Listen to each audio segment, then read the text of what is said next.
Neben den ikonischen Werken von Damien Hirst, etwa dem Shark Tank oder dem diamantenbesetzten Schädel, sind weniger bekannt seine zeichnerischen Arbeiten. Am Anfang steht immer die Idee und der Bleistift und das Papier.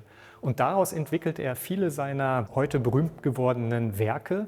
Und erstmals können wir hier also dem Künstler über die Schulter oder sogar, wie er selber sagte, in seinen Kopf hineinschauen. Da ist am Anfang notiert, welche Konstellationen er sich vorstellt. Manchmal sind Maße notiert und verschiedene Titel schon mal ausprobiert. Also wirklich ganz rudimentäre Gedankenskizzen, die immer den Ausgangspunkt nehmen mit dem Bleistift auf Papier. Und dann sind es aber manchmal auch erstaunlich ausgearbeitete Zeichnungen. Und bei den unterschiedlichen Modi der Zeichnung geht es nicht nur um die eigenhändige Zeichnung. Er macht auch schon seit frühester Zeit Experimente mit dem mechanischen Zeichnen. Das heißt, er hat Zeichenmaschinen gemacht. Und wenn Sie in die Albertina Modern kommen, können Sie das selber einmal ausprobieren, denn es gibt hier seine berühmte Spinning Machine, wo er solche kreisförmigen Bilder entstehen lassen hat. Und die ist aufgebaut, so dass wirklich jeder und jede hier einmal selber kreativ werden kann. Das heißt, es sind auch Werke da, die nach Ideen von Damien Hirst gezeichnet wurden von anderen.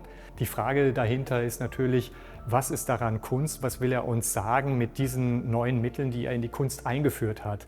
Und was so allgemein als Schock empfunden wurde, war die Ausweitung eines Kunstbegriffs, denn Tiere in Formaldehyd, das kennen wir eher aus naturhistorischen Museen. Er hat also immer experimentiert, ein roter Faden durch seine verschiedenen Arbeiten, durch sein Œuvre ist die Frage nach Leben und Tod, nach dem Werden und Sein und Vergehen.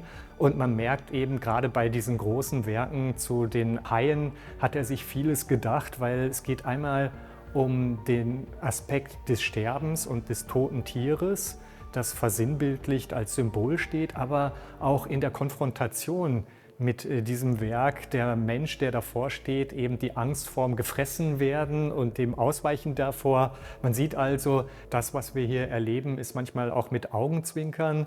Manchmal ist es auch etwas, was einem ein Lachen abbringt, aber manchmal bleibt einem auch das Lachen im Halse stecken, weil es ja dann doch am Ende um Leben und Tod geht.